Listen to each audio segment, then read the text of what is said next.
Oke, assalamualaikum warahmatullahi wabarakatuh. Selamat datang di konten saya. Nama saya Hanif. Eh, Konten ini saya buat sebagai salah satu karena saya adalah salah satu penerima beasiswa Digitalent Kominfo, jalur DevNet Associate di tahun 2020, 2024. Oke, langsung saja ke materi yang akan saya sampaikan. Baik, ini ada presentasi yang saya buat. Jadi, eh, konten ini saya buat untuk judul konten ini adalah saya mengeksplorasi REST APIs. Jadi menggunakan API Simulator dan Postman. Juga ada beberapa menggunakan sedikit Python. Seperti yang saya sampaikan, nama saya Hanif dan ini adalah nomor nomor eh, pendaftaran saya di digital. Next adalah kenapa sih saya membuat konten ini? Konten ini saya buat sebagai pemenuhan dari skill exam untuk course DevNet Associate Digital Scholarship Convo tahun 2024. Jalur yang saya pakai adalah jalur profesional academy. Oke, sebelum masuk ke materinya, saya ingin mengucapkan terima kasih kepada tentu saja Tuhan saya, Allah Subhanahu wa Ta'ala, yang telah memberikan kesempatan, eh, keluangan waktu, dan juga kesehatan sehingga saya bisa menyelesaikan semua pelatihan yang diberikan. Lalu tidak lupa kepada Digital Scholarship Kominfo yang telah memberikan saya kesempatan untuk mengikuti pelatihan ini. Lalu juga dari Cisco Networking Academy atas pelatihannya, konten-konten pelatihannya, dan juga saya ditempatkan di kelas C. Saya berterima kasih kepada para instruktur yang sudah membimbing saya dan teman-teman, yaitu Pak Helmi Faisal, terima kasih Pak, dan Pak Andi Victor Pakpahan, terima kasih Pak, dan juga Mas Admin. Saya nggak tahu apakah ada berapa admin, cuman saya cuma tahu Mas Dapat. Mohon maaf jika ada admin yang lainnya. Terima kasih Mas Dafa. Baik, saya mungkin ingin menyampaikan sekilas mengenai pelatihan ini. Apa sih pelatihan DevNet Associate yang saya sudah ikuti ini? Yang pertama, isinya adalah soal development, yaitu di situ membahas mengenai fundamental programming, lalu juga membahas soal versioning, jadi version control system atau Git, supaya bisa berbagi atau bekerja sama dalam melakukan coding. Lalu yang ketiga adalah API, dan selanjutnya adalah bahasa pemrograman Python. Selanjutnya adalah soal operation, yaitu mengenai basic-basic network seperti interface, IP, protocols, dan sebagainya, dan juga device-device apa yang digunakan di network. Eh, Mungkin ini kurang banyak, cuman ini yang saya benar-benar tangkap. Lalu yang ketiga adalah soal DevOps, yaitu soal saya mendapatkan konsep CI/CD, yaitu Continuous Integration dan Continuous Deployment. Yang selanjutnya adalah security and threat. Jadi security apa saja yang dibutuhkan untuk mengamankan sistem atau di sini dalam hal ini network, dan juga threat apa saja. Dan juga automation, yaitu saya belajar tentang Jenkins. Lalu endingnya dari DevOps ini adalah soal infrastructure as code. Jadi untuk setting-setting infrastructure itu menggunakan kode dibandingkan melakukan setting config secara manual per device. Yang keempat tentu saja, karena ini pelatihan dari Cisco, mengenai Cisco, yaitu Cisco Platform. Mungkin bagi teman-teman sekalian, tahunya Cisco hanya sebagai provider hardware network, tapi tidak. Cisco juga menamakan platform seperti Learning Labs, Code Exchange. Jadi ada beberapa platform dari Cisco. Selanjutnya adalah Cisco Network Management. Jadi Cisco menawarkan uh, apa ya, service untuk melakukan monitoring dan manajemen network. Yang selanjutnya adalah Cisco Virtual Device. Jadi daripada kita membeli device Cisco, jadi bisa menggunakan virtual devices. Oke, selanjutnya ini adalah kontennya. Jadi Di pelatihan ini untuk skill exam, kami diminta memilih salah satu labs yang ada, dan saya memilih di sini labs 4.5.5, yaitu tentang mengeksplorasi REST API menggunakan API simulator dan Postman, juga beberapa soal Python. Let's check it out ya. Ini adalah dokumen untuk labsnya. Ada beberapa tahapan. Mungkin yang pertama akan saya jalankan adalah yang menjalankan device CVM. Ini adalah virtual machine yang diberikan pada kami ketika melakukan pelatihan. Pada awal harus diinstal virtual machine ini, dan di sini sudah disediakan semuanya. Soal environment-nya ini menggunakan Linux. Terus selain environment-nya juga tools-nya apa saja yang digunakan dalam pelatihan ini. Mungkin sambil menunggu, saya juga mau menunjukkan ini adalah website dari Learning Management System-nya Cisco di NetAcad, atau namanya NetAcad. Lalu ini adalah pelatihan yang saya ikuti, yaitu DevNet Associate kelas C ya. Terus di sini ini adalah pelatihannya. Di sini ada course-nya, exam, ada 8 modul. Lalu ada skill exam, practice exam, course feedback, dan final exam. Yang saya lakukan adalah yang di skill exam ini. Lalu selanjutnya ini adalah sedikit bocoran mungkin ya. Apa saja sih yang di DevNet Associate ajarkan? Ada 8 seperti yang tadi saya lihat, seperti yang saya tadi bilang. Yaitu ada satu adalah introduction, otomatis. Lalu DevNet Developer Environment, ini adalah developer environment-nya. Di sini adalah software development and design, ini bisa di scroll ya. Ada macam-macam, ada software development, design patterns, version control, code basic dan sebagainya, testing dan sebagainya. Lalu ada soal API, menggunakan API design dan sebagainya, introduction. Terus network fundamental, otomatis seperti yang saya sudah bilang, soal TCP IP, soal protokol, soal devices, semua di sini. Lalu ini soal deployment atau security-nya, yaitu yang soal Jenkins tadi, CI/CD. Terus infrastructure dan automation di sini. Lalu yang terakhir adalah Cisco platform dan development-nya. Jadi seperti Cisco virtual device dan platform Cisco. Oke, mungkin ini sudah selesai untuk deployment-nya.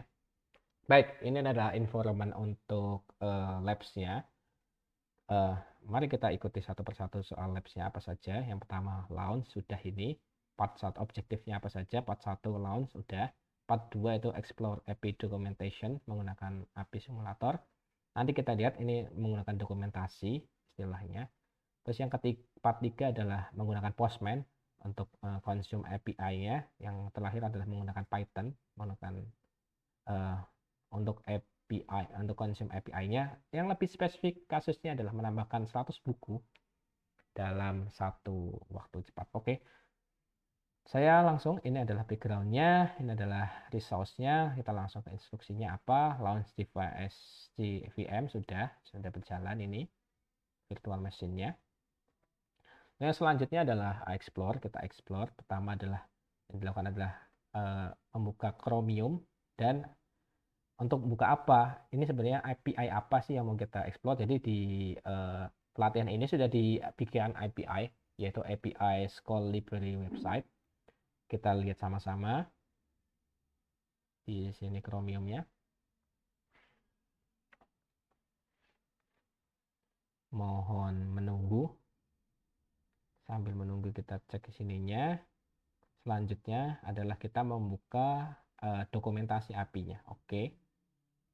Ini sudah muncul untuk library management system-nya, School Library yang sudah ada. Lalu untuk API docs-nya ada di sini, bisa kita lihat. Nah, seperti ini. Di API docs ini ada beberapa endpoint mungkin ya, seperti ada beberapa endpoint yang bisa dipakai, yaitu pertama adalah books dengan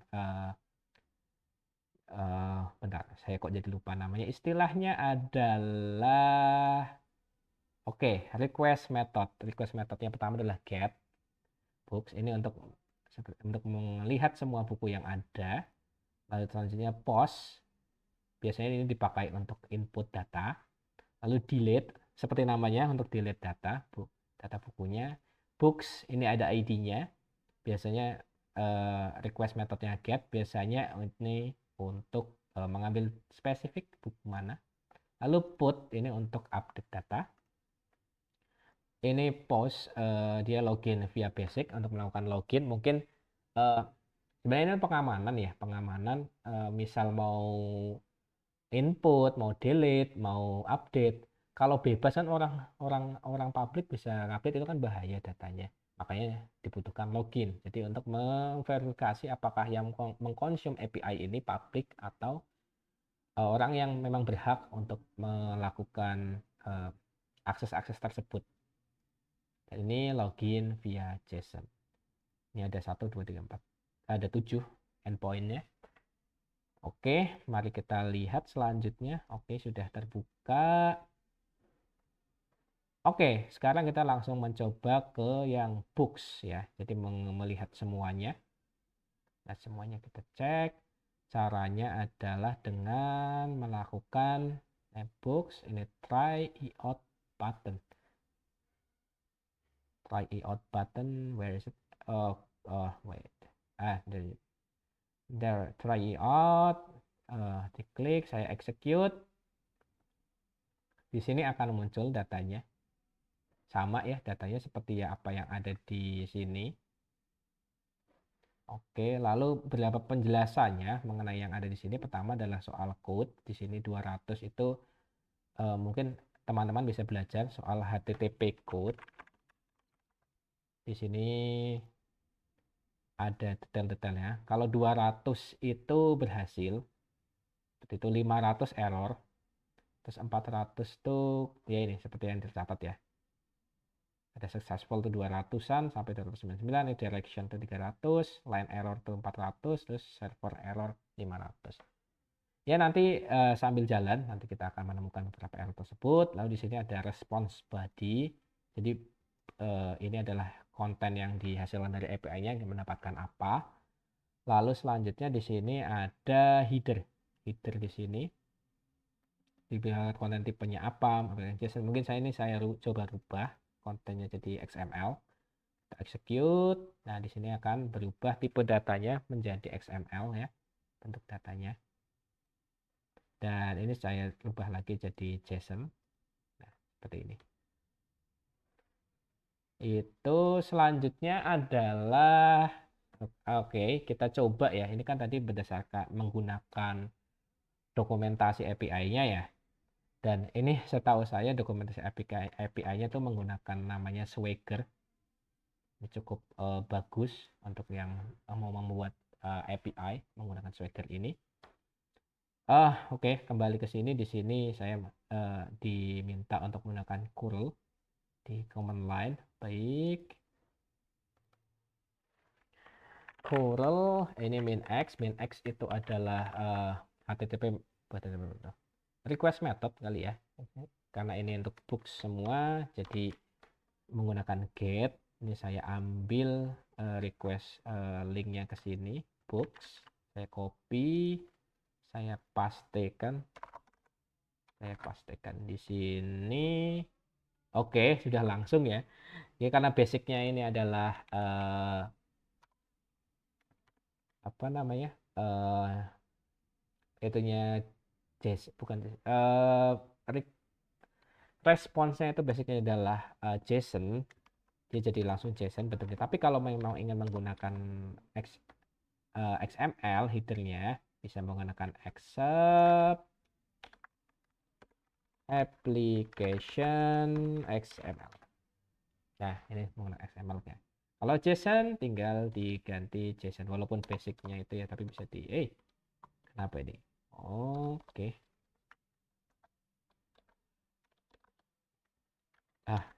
Oke.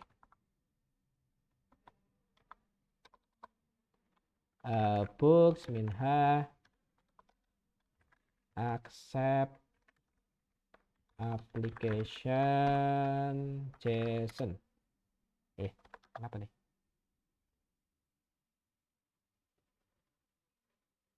Goldman X. Oh alah, nggak ketutup, maaf. Ini nggak ketutup. Nah, oke. Seperti itu. Jadi sama ya, seperti yang di try it out. Lanjut. Oke, ini sudah. Hasilnya sudah ketemu sama. Terus yang step 7. Step 7 ini menggunakan ISBN. Oke. Jadi kembali ke site-nya. Jadi ada beberapa parameter yang bisa dipakai ke getbooks ini. Yang pertama ada ISBN, sort by, outdoor, dan page. Sementara ini kita pakai yang ISBN dulu, seperti yang di modul, execute, tambah. Nah, bedanya apa? Maaf, ini saya kembalikan kembali. Nah, ini kan nggak ada ISBN-nya nih. Nah, ketika kita tambah ingin munculkan ISBN, true, nah sini akan muncul ISBN. Seperti itu. Dan mungkin mau sort by outdoor, mungkin outdoornya siapa, jadi ada Cisco, M, S gitu ya. Walaupun ID-nya mungkin harusnya yang ini dulu. Seperti itu. Lanjut kembali. Oke, sekarang karena kita mau masuk ke insert dan delete data, makanya dibutuhkan untuk login basic seperti yang saya berikan, seperti saya bilang tadi, ini dibutuhkan supaya membatasi orang siapa yang bisa insert dan delete. Di login via basic, saya try it out, saya execute langsung. Nah, di sini dibutuhkan username dan password. Di sini sudah dikasih passwordnya, username-nya Cisco, passwordnya saya copy ya. Cisco, passwordnya saya copy tadi, sign in, berhasil. Ini didapatkan tokennya. Kita sudah dapat tokennya.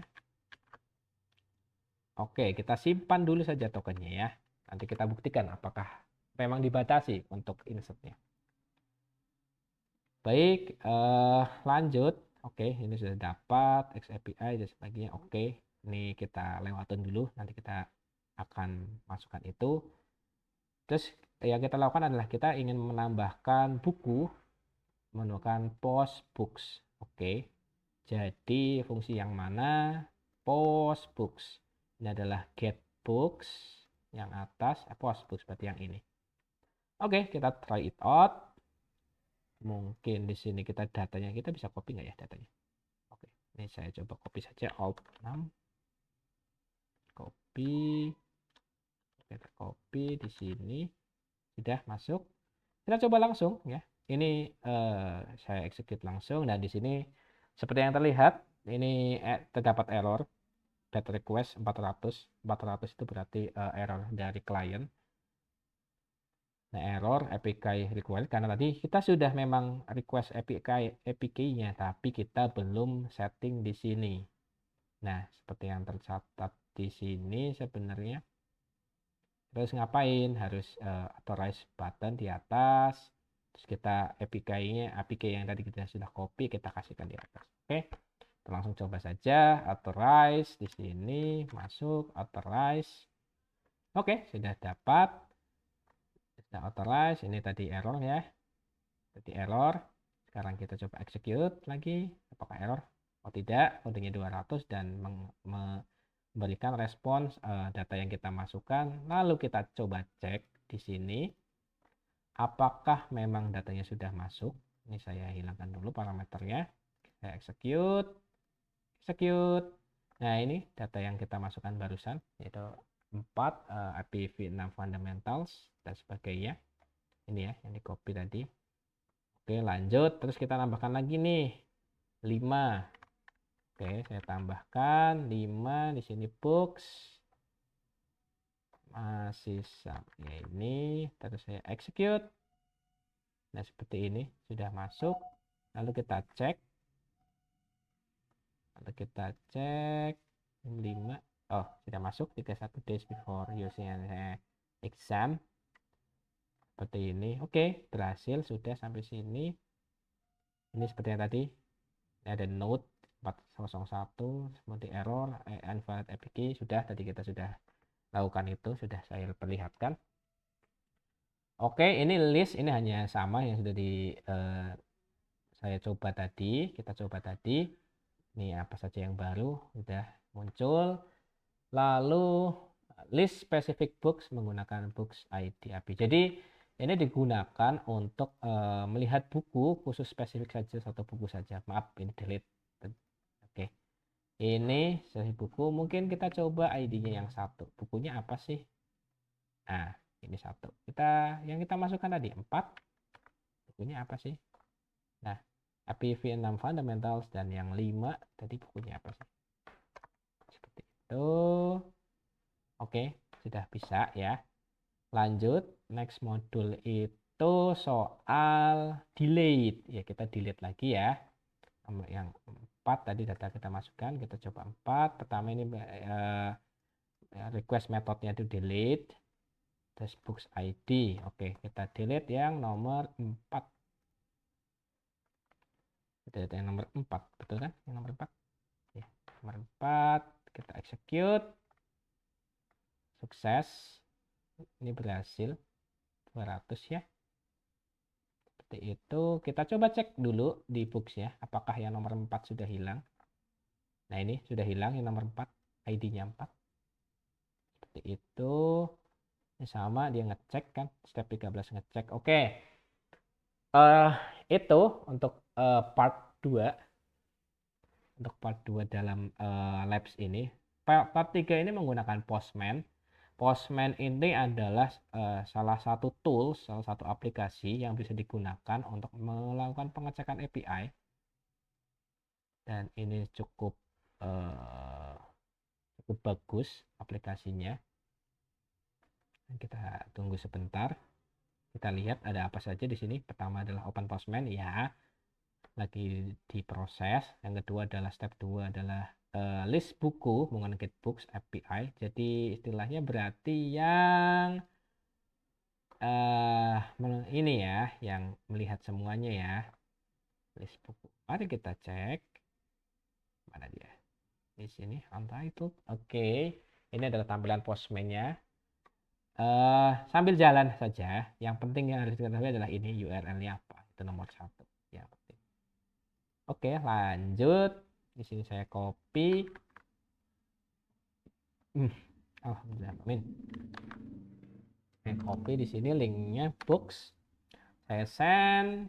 Nah, di sini akan muncul sama seperti yang di web ini juga, sama JSON seperti ini. Ada 4 data. Oke. Dan di sini ada headernya, response, bukan respon. Ini header adalah header ininya, header requestnya. Kalau response di sini ada responsnya apa saja. Begitu. Jadi ini adalah hasilnya. Mungkin saya coba bermain-main ya, gitu. Seperti apa ya jadinya ya. Oh, nggak ada, not found. Oke. Jadi ini box, saya kembalikan lagi. Oke, sudah jalan, ini sudah muncul sama. Lalu kita login menggunakan basic. Baik, kita diminta bikin window baru. Window baru di sini, lalu login basic. Ada nggak ini linknya? Oke, ini dia linknya. Saya copy, login via basic. Nah, seperti ini. Oh, kita cek dulu di ininya. Ini apa metodenya? Request metodenya post ya. Kita rubah di sini, kita rubah get jadi post. Lalu nah, di bodinya di sini kita bentar, kita cek dulu. Oke, sudah. Lalu oke, kita ke authorization, kita ke basic out. Oke. Jadi kan tipe untuk di sininya, tipe di sininya adalah dia post dan dia menggunakan login basic.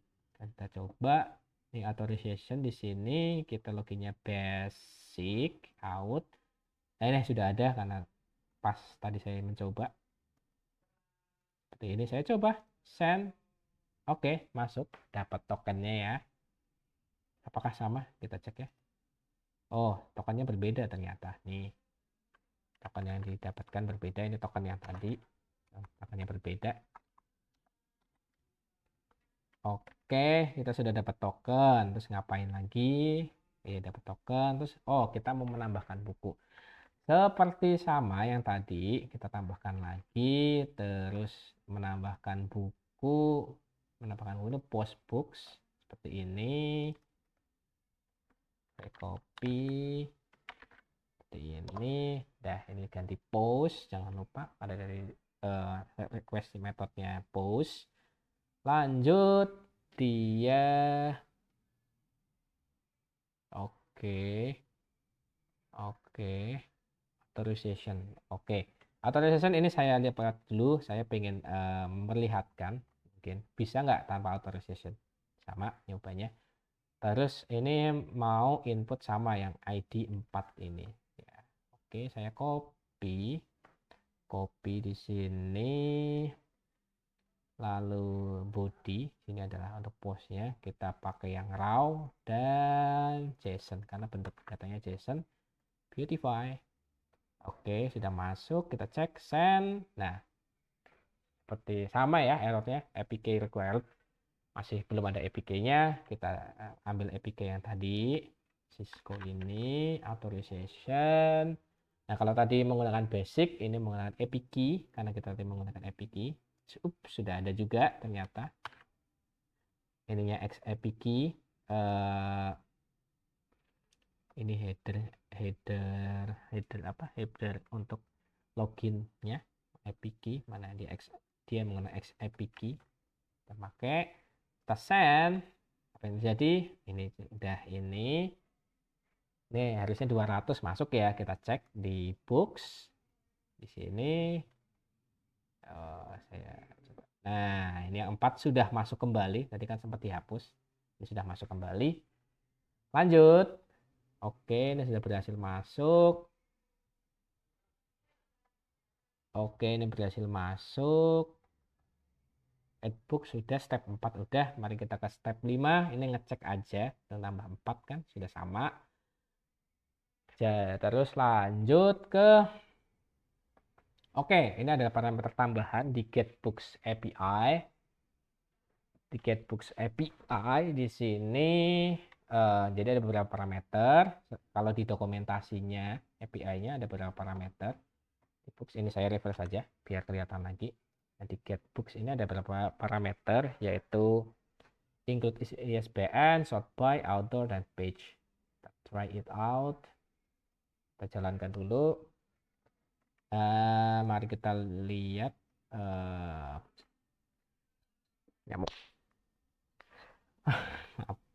Oke, yang kita pakai ada include ISBN dan itunya true dan sort by author. Oke, ini true, insertnya by author. Kita jalankan. Hasilnya mana dia? Hasilnya sama ya. 5 dulu karena kan by sort by author. Mana sih? Ini dia. Sama sort by author 20431. 523041 sama. Dan ini kita cek ya. Apakah betul sama? Ya, di sini URL-nya jadi ada tambahan ya. Tambahan ini. Kalau seingat saya ya, kalau URL ini adalah parameternya bertambah. Seperti itu. Oke. Apakah ini kita coba di Postman? Kita lihat. Ya, kita coba di Postman kan. Kita coba copy di sini para request URL-nya. Mana Postman-nya? Oh iya, Postman di sini juga nih asik sekali nih, ada historinya. Apa yang kita coba? Nah, sama ya, masuk ya. Seperti itu. Lanjut.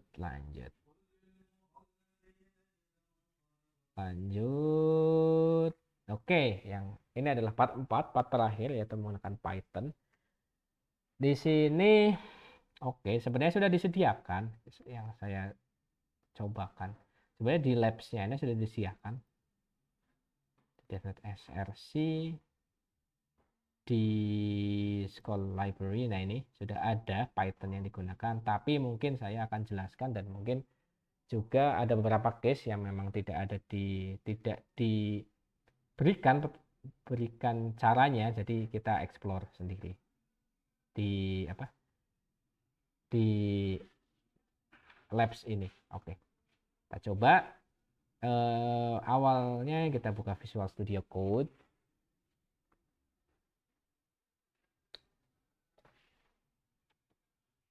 Jadi ini sudah terbuka ya. Ini saya coba bentar. Saya coba ini dulu. Saya buka yang baru, Visual Studio Code yang baru. Saya hapus. Lalu saya file, open folder. Open foldernya ini ya. Ini di sini di labs, DevNet SRC, School Library. Nah, ini saya open di sini. Nah, oke, ini adalah kode Python yang digunakan. Bentar, apakah terlalu besar? Nah, ini cukup. Ini adalah kode yang digunakan untuk Python. Sudah terbuka sama ya. Nah, yang pertama kita coba, ternyata kita diminta untuk coba faker. Jadi begini, mungkin saya jelaskan sedikit mengenai apa saja sih yang digunakan di sini. Jadi pertama adalah di Python ini adalah soal import plugin apa yang akan digunakan. Yang pertama di sini adalah import request. Ini adalah untuk melakukan request, atau kalau di itu curl ya, curl seperti yang di sini. Jadi untuk melakukan request ini, jadi dia menggunakan plugin request. Terus ada import JSON ini untuk melakukan parsing JSON dan sebagainya ya, soal-soal JSON. Dan faker ini untuk membuat data dummy. Jadi karena kita diminta di sini untuk menambahkan 100 buku ke API simulator. Jadi kalau satu-satu ya gempor ya tangannya. Jadi menggunakan faker aja. Lalu selanjutnya adalah API hostnya apa. Ini sama ya, API hostnya. Lalu login dan password. Tidak lupa kan yang untuk mendapatkan ini. Mendapatkan API key. Gitu. Oke, ini yang atas sudah saya jelaskan.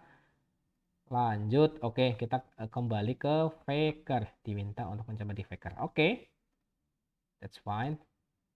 Kita di sini di command line Python 3. Nah, ini fakernya, ini bisa dibesarkan nggak? Oh, terlalu ini ya kelihatannya. Apakah bisa seperti ini saja? Nah, clear kali ya. Bentar, saya exit dulu. Saya clear dulu. Supaya bersih, Python 3. Kita masuk. Jadi pertama yang dilakukan adalah import. Kalau nggak salah, import from faker, import faker. From faker, import faker. Sudah jadi fakernya, sudah kita import di sini. Lalu selanjutnya kita bikin variabel baru, variabel faker. Is it variabelnya faker ya? Oh, fake, variabelnya fake, itunya faker. Dia istilahnya membuat variabel untuk plugin ini. Lalu kita mencoba ada apa saja sih di fake dot ini, ada apa saja. Kalau di sini kan kita akan memakai, di sini ditandai catch phrase, catch phrase.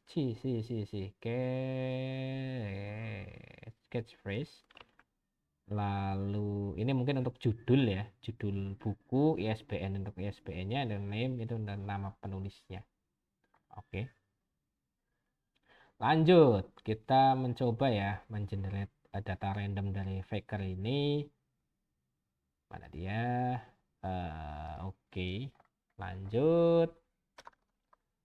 Print my name is seperti ini. Format fake.name. Nah, my name is Carrie Horn. Oke, Carrie Horn. Oke, sudah. Mungkin ini. Nah, ini format ini. Lalu ini B. B ini memang kelihatannya sengaja kita diminta mencari sendiri seperti apa. Kita tuh targetnya adalah membuat seperti ini dan diminta outputnya menggunakan ini ya, catchphrase, ISBN 3 dan name. Kita coba, ini saya coba copy dulu, saya beresin dulu. Nah, ini contohnya. Saya copy, saya masukkan print di sini, paste. Ya otomatis kalau ini udah langsung jadi ya, tapi kan kita pinginnya pakai Faker kan. Ya, ini seperti ini. Pertama ini adalah name, terus ini adalah judulnya, kelihatannya pakai catchphrase. Ini lalu ISBN 13 kalau nggak salah. Bentar, ISBN-nya tuh muncul dari situ nggak ya? Ya, nanti dicoba dah. Kita format, lalu yang pertama adalah name, fake.name, lalu yang kedua adalah catchphrase, kalau nggak salah fake.catchphrase. Catch bisa langsung otomatis ya. Catch, oh bisa, catchphrase. Oh wow, mantap. Terus fake.isbn 1. Oh, ISBN 1. Cek dulu. ISBN 13. Oke. Dah. Oh, apa yang terjadi? Dot format print. Oh, coba ya. Oh nggak mau ya. Tutup, kurang tutup ya? Oh iya, kurang tutup. Alright, kurang tutup ya. Format. Oke, iya kurang tutup satu. My name is Laura Morgan and I wrote bla bla bla. Ya, ISBN-nya berapa? Si Faker sudah berhasil dijalankan ya. Terus kita membuat di loop ya, loop jadi pengen fake name 10 menggunakan for each di sini for in 10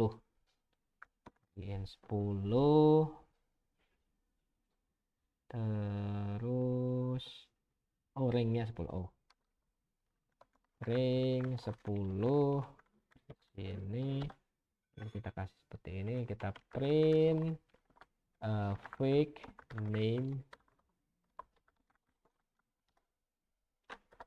Nah, seperti ini sudah dapat ya. Oke, next adalah di quit. Let's quit it out.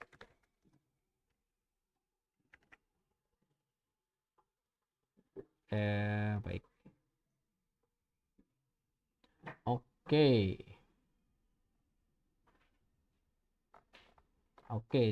Jangan lupa tujuannya adalah menambahkan 100 data buku menggunakan Faker.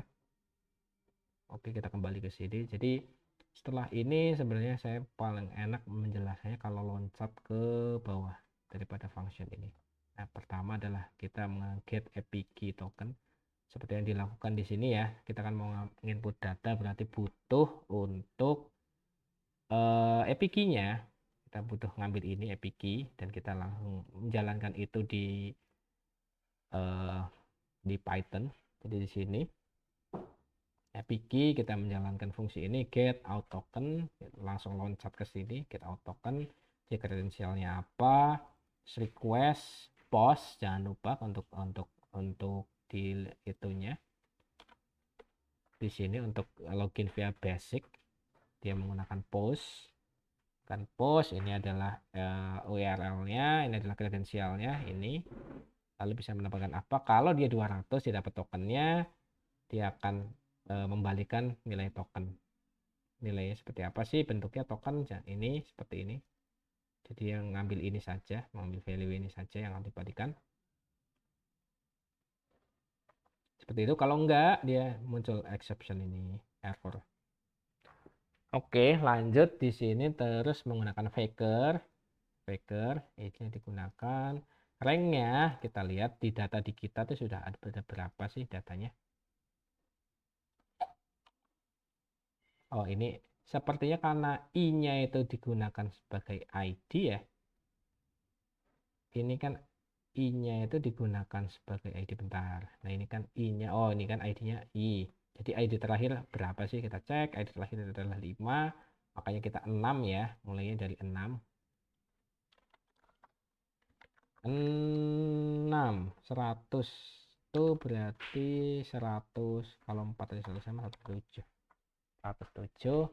Dapat catchphrase-nya apa untuk title, ini untuk outdoor, ini untuk SBN, dan ini untuk ID-nya, ini untuk masukkan booknya, ini istilahnya JSON datanya. Kalau ini sama dengan yang ini sama bentuknya, tapi ini nggak ada ISBN-nya ya, kurang ISBN. Terus di sini adalah add book yang memanggil fungsi ini. Jadi booknya apa, APK-nya apa. Dari sini APK, book dari sini. Lalu akan dimasukkan request post books ya. Jangan lupa yang di sini API dokumentasi, books ini post untuk input data. Lalu di sini ada content type, application JSON, XAPK, ya sama ya XAPK yang seperti yang di sini. Authorization ini XAPK, value-nya apa dari APK itu. Lalu dia akan data ini balikannya ya. Oh, bentar. Apakah ini datanya? Data balikannya JSON dumps book. Book, where is book? Oke, book. Oke. Jadi istilahnya apa ya istilahnya ya? Ini berarti return-nya kelihatan ya. Return-nya JSON dumps, JSON dumps book ini. Lalu ketika code-nya itu book berhasil ditambahkan. Ini fungsinya sudah siap dijalankan. Jika error ini dah ini dia dijalankan. Mari kita jalankan. Mana jalankannya? Oh, ini kan step 5 dia jelaskan, saya menjelaskan. Step 7. Oh, ini juga sudah saya jelaskan. Step 8 run ya. Oke, dan inilah saya mau tunjukkan inilah enaknya pakai apa namanya ini? Visual Studio Code. Jadi kita bisa menggunakan apa nih namanya? Menggunakan eh apa ini namanya? Command line. Ini command line. Terminal di Virtual Studio Code. Jadi langsung Python 3 dia di school library dia adalah add. Bentar, ini kenapa minta oh iya minta save, maka save Python saya jalankan add 100 random books py. Nah, ini apakah sama seperti ini? Kita jalankan. Bismillahirrahmanirrahim. Tidak lama ya, saya sudah sekalian cek di sini apakah masuk datanya. Tidak masuk. Kenapa ini? Apakah ada execute-nya? Enggak, langsung.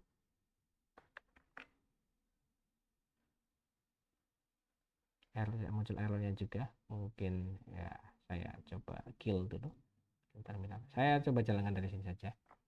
Ini posisinya di mana? cd labs eva scm scrc school library les.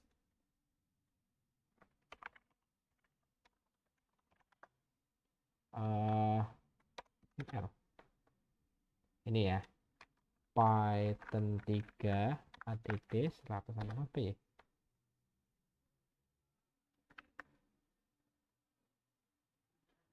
Apakah Faker, tapi ada Faker kok. Faker bisa. Library demo lokal benar.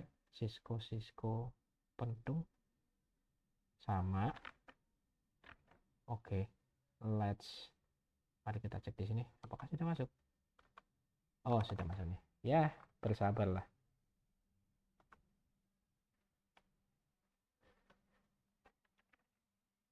Mana tadi dia? Oh, ini. Oke, ada berapa nih? Oh, cepat juga. Ya, daripada kita mengisi satu-satu ya. Memang benar baiknya pakai Faker ini. Oke. Oh, ini udah 100. Udah 106. Dan yang itu. Oke, sudah masuk, Faker berhasil. Oke, nah ini ada kasus baru lagi. Gimana kalau oke, kita cek dulu ya. Ini di sini kita cek di dokumentasinya di sini apakah mana dia? Apakah di sini books saya cek, kita cek ada berapa data sih per ininya, per requestnya. Ini kan 10 doang ya. Berarti next ini page 1 mungkin ini sama mulai dari page 1. Oh, ini page 1 berarti page 0 mulai ya. Page 0 10 coba page 2 berarti dari 20-an ya ID-nya. Oke. Ya seperti itu kalau ini di per page-nya. Kalau mau lihat lengkapnya di sini langsung lengkap. Seperti itu. Lanjutnya adalah gimana kalau menambahkan 100 buku lagi? Ya, oke. Ini kan 100 buku, terakhir ID-nya berapa? Kita cek. 106 ya. 106 berarti di kodenya ini kita rubah jadi 100. Itu 106 ya. 106 udah ada. 107 berarti. 107 ditambah 100 berarti 200. 208 ya. Ya nggak sih? Apa 206 ya? 107. Ngitungnya jadi susah ya. Ya pokoknya dikurangin deh, dikurangin 100 ya. 107 mungkin gini aja ya. 107 tambah 100 bisa gini nggak? Pokoknya 100 data dah. Seperti itu. Kita coba jalankan kembali di sini. Oh tuh. Oh wow. Cepet ya, nggak kayak tadi. Tadi kenapa lama ya? Kita cek di sini. Loading ini 5 second. 5, 4, 3, 2, 1. Oke. Tuh, tambahkan. Saya sudah 200 seperti itu. Nah, kita cek. Ya, pokoknya sudah bertambah ya 100 ya. Oke, habis. Ini sudah selesai untuk modul di labs ini. Kita kembali ke sini. Udah ke live code-nya ini. Jadi tadi kita sudah sama-sama bahas soal codingnya di live code-nya. Lalu otomatis ya kita sudah bisa mendapat kesimpulan. Pertama, di pelatihan DevNet Associate ini jadi sudah disediakan device VM, jadi sudah ada tools dan environment untuk lab. Jadi rekan teman-teman nggak perlu repot-repot untuk setting tools dan environment-nya, tinggal pakai VM-nya aja. Lalu nanti sudah bisa langsung labs. Ya paling yang harus diinstal adalah virtual machine seperti itu. Terus selanjutnya adalah dokumentasi API. Bayangkanlah kalau API yang disediakan nggak ada dokumentasinya, gimana sih? Bagaimana sih kita tahu apa saja yang bisa dipakai di API itu? Dan yang tadi itu menggunakan Swagger. Saya pikir saya pernah sekali menggunakan Swagger. Itu cukup mudah settingnya. Jadi nggak perlu satu persatu. Yang penting kodenya apa, nanti dia akan membaca kode kita kasih komen seperti apa di kode kita, asal rapi dan ada komennya nanti akan muncul di Swagger. Cukup asik sih, pengalaman saya. Yang ketiga adalah API dapat diakses menggunakan, tadi kita sudah coba menggunakan command line, Postman, dan Python. Terus request method yang digunakan adalah get ini untuk mengambil data, baik yang banyak atau satuan, lalu post untuk input data. Eh, tapi biasanya kalau input data jangan lupa dia ada pengamanannya, diamankan biar nggak semua orang bisa input dan delete. Ini ada satu seperti yang memang tidak dibahas di lab itu, ada yang satu yang soal update, mungkin bisa dicoba sendiri. Kalau memang rekan-rekan teman-teman ikut DevNet Associate bisa dicoba. Terakhir adalah plugin Faker ini di Python untuk digunakan untuk membuat data dummy dalam mungkin mau uji coba input banyak data dengan cepat daripada satu-satu pakai Faker aja. Oke, kita sudah sampai di akhir konten ini. Terima kasih sudah mendengarkan. Saya berharap semoga bisa memberikan sedikit gambaran soal DevNet Associate. Satu, dua adalah soal API dan semoga bermanfaat untuk teman-teman sekalian. Terima kasih, saya Hanif undur diri. Wassalamualaikum warahmatullahi wabarakatuh. See ya.